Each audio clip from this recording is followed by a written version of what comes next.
I'm good at rubber belly. Yeah, I watched it. Okay, let's get this out of the way. Ghostbusters is a film that didn't need to be remade. It's about the stupidest idea anyone in Hollywood ever had.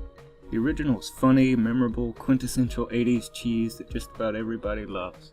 The only reason this new movie exists is because the Ghostbusters name sells. Reboots and sequels make money. With that out of the way, was it any okay? Let's see what do. Firstly, I like Paul Feig. He's an aight director of comedy movies, from what I've seen. He directed Bridesmaids, which I thought was very funny. You got some excellent talent on board for this movie as well. Melissa McCarthy, Kristen Wiig, Kate McKinnon, and Leslie the Friendly Giant Jones. Also, Chris Hemsworth is there. That's right, Mighty Thor himself is in this movie. Holy dang.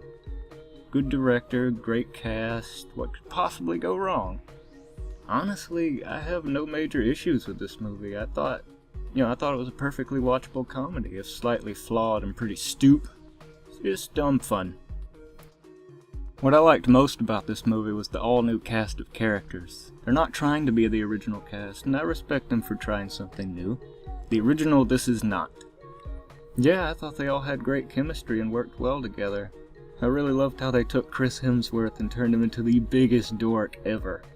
I bet Steve Urkel looked at this guy and said, "Dude, man, dial it back a little, dog." Dang. And that was the best Steve Urkel impression I've ever heard.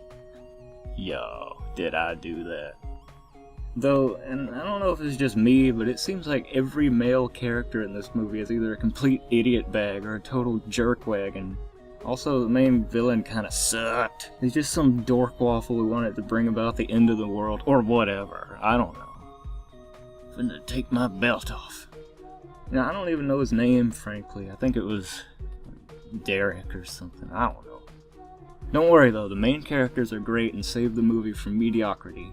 Kate McKinnon as Holtzman steals the show, with a capital C, ladies and gentlemen. I really thought her character was interesting, and her speech at the end made me tear up. Oh, cry. The overall story here was pretty aight. There's nothing too new or interesting going on. It's about as deep and compelling as a movie called Ghostbusters could be. No, I'm being too harsh. The story was perfectly fine for what it was. However, some of the ghost effects looked pretty hokey, I thought. Like CGI Scooby-Doo level hokiness. I bet the CG artist for the deer scene in The Ring 2 looked at this and said, "Dude, this sucks, man. Why am I here?" Other than the ghost, everything was fairly well executed. There were some jump scares and needlessly loud moments, but nothing too infuriating, if a bit annoying. I looked that man face to face. The most important question to ask about a comedy is, do it funny though? Well, the comedy was about what you would expect from a Paul Feig movie. Lots of improv, tons of awkward. If you like Bridesmaids, you'll like this, probably. Honestly, the comedy is not always solid. There's a few cringe-inducing moments, and I mean there's some next-gen level stoopness in there. But for the most part, it's a bucket of laughs and a half.